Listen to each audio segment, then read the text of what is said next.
Martha McCallum of Fox News spoke to a Bush administration official about the violence in Iraq. And what are they going to do? They're going to give credit to Bush for the new Iraq situation.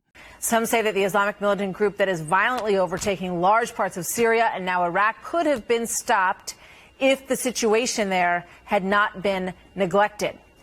In fact, in 2007, President George W. Bush pretty much laid this out as it is happening. Watch this. It'd mean that we'd be risking mass killings on a horrific scale. It would mean we allow the terrorists to establish a safe haven in Iraq to replace the one they lost in Afghanistan.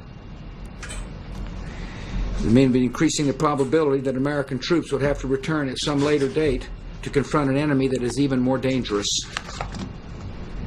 The fight in Iraq is part of a broader struggle that's unfolding across the region. Wow. Joining me now is Andy Card, former White House Chief of Staff for George W. Bush and the former acting dean at the Bush School at Texas A&M University. Andy, good morning. Good to have you here with us. Good morning, Martha. Thank you for having me on. This is a very troubling scenario right now. And yes, President Bush did anticipate this being a likely outcome if we didn't do some things right. And President Obama and his team has not done some things right.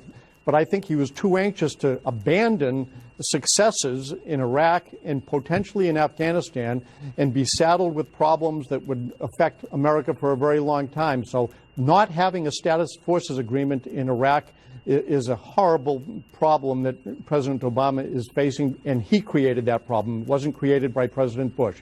What he did in Syria by drawing a red line and then offering no challenge when the red line was crossed was another serious problem. That's where this group, the ISIS, got their empowerment, if you will, to create an Islamic state that would run from Syria into Baghdad, and that's what they're trying to do.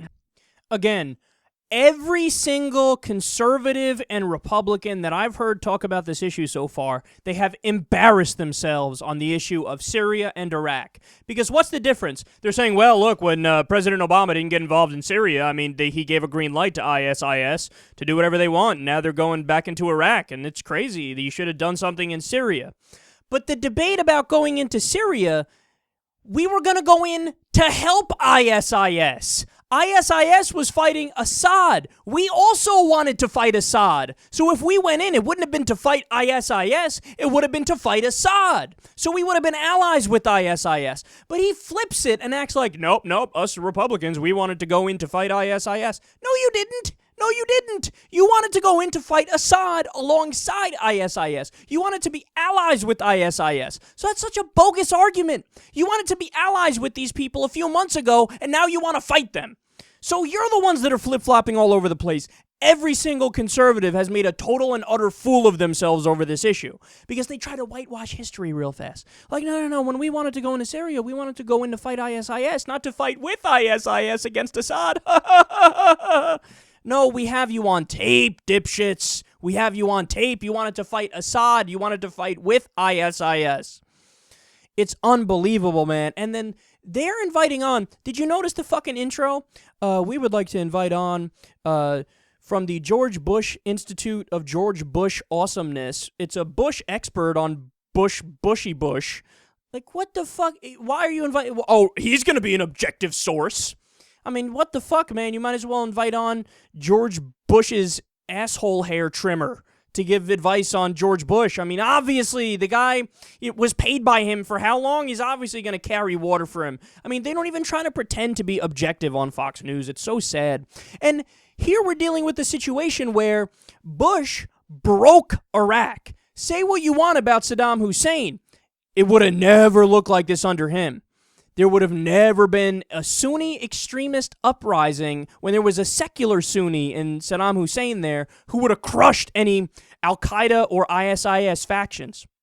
He was not a fan of the hardline Islamic fundamentalists, okay? He would have crushed them. So say what you want about him. But George W. Bush breaks Iraq by destabilizing the region and getting rid of Saddam Hussein, firing the government and bringing in a whole new government, stirring up the Sunni Shiite hatred again, and now he gets credit Because in one speech, he said, well, there's probably going to be fighting down the road. Anybody could have predicted there's going to be fighting down the road. But what's the solution to that? See, that's the thing that's so insane about the Republicans is they go, well, look, if we leave too soon, they're going to fight again. So what's the solution?